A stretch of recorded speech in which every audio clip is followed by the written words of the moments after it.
ঋতু, তোমাকে ভালোবাসি এই কথাটা বলার জন্য কতদিন যে নিজেকে প্রস্তুত করেছি তা তুমি জানো না। আর সেই কারণেই ৩১শে ডিসেম্বর ২০২৪ আমার জীবনের সবচেয়ে বড়, সবচেয়ে সাহসী এবং সবচেয়ে সত্যিকারের দিন হয়ে আছে। সেদিন যখন তোমার সামনে দাঁড়ালাম, আমার হাতের তালু ঠান্ডা হয়ে যাচ্ছিল। মনে হচ্ছিল কথা বলেই ভুলে যাব, কিন্তু তোমার চোখের দিকে তাকানো মাত্রই সব ভয় দূরে কোথায় মিলিয়ে গেল।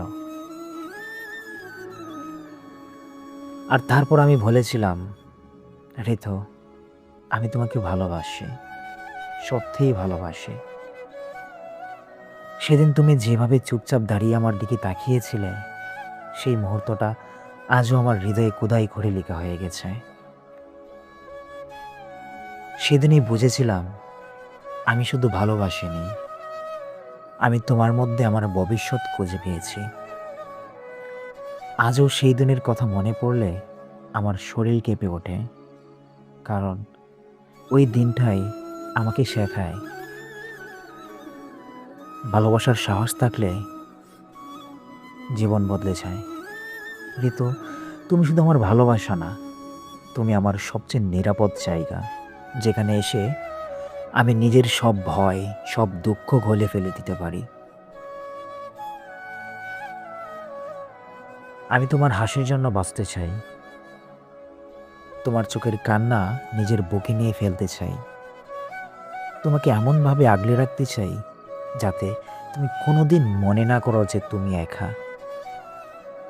তোমার ভালোবাসা আমাকে বদলে দিয়েছে। আগে আমি শুধু বাঁচতাম, এখন এখন আমি তোমাকে নিয়ে বাঁচার স্বপ্ন দেখি। ঋতু, তুমি জানো, কেউ কাউকে শুধু ভালোবাসতে পারে, কিন্তু সবাই পারে না মন থেকে কারো ভরসা হতে। আমি চাই তুমি তোমার জীবনের প্রতিটি অনিশ্চয়তা, প্রতিটা ভয়, প্রতিটা ক্লান্তি নিয়ে নিঃসংকোচে আমার কাছে আসতে পারো। কারণ তোমাকে ভালোবাসা আমার কাছে কোনো অনুভূতির খেলা নয়, এটা আমার অঙ্গীকার, আমার জীবনের দায়িত্ব, আমার সারা জীবনের প্রতিশ্রুতি। তুমি যদি কখনো আমাকে জিজ্ঞেস করো যে শুভ ভালোবাসা কাকে বলে, আমি শুধু তোমাকে তোমার নামটাই বলবো, কারণ তুমি ছাড়া আমার আর কিছুই নেই। ৩১শে ডিসেম্বরের সেই ভালোবাসা শব্দটা দিয়ে শুরু। আজ এটা আমার জীবনের সবচেয়ে সত্য, সবচেয়ে গভীর, সবচেয়ে পবিত্র অনুভূতি হয়ে আছে। ঋতু, আমি শুধু তোমাকে ভালোবাসি না, আমি তোমাকে বেছে নিয়েছি এখন, ভবিষ্যতে, আর যতদিন আমি বাঁচব ঠিক ততদিন।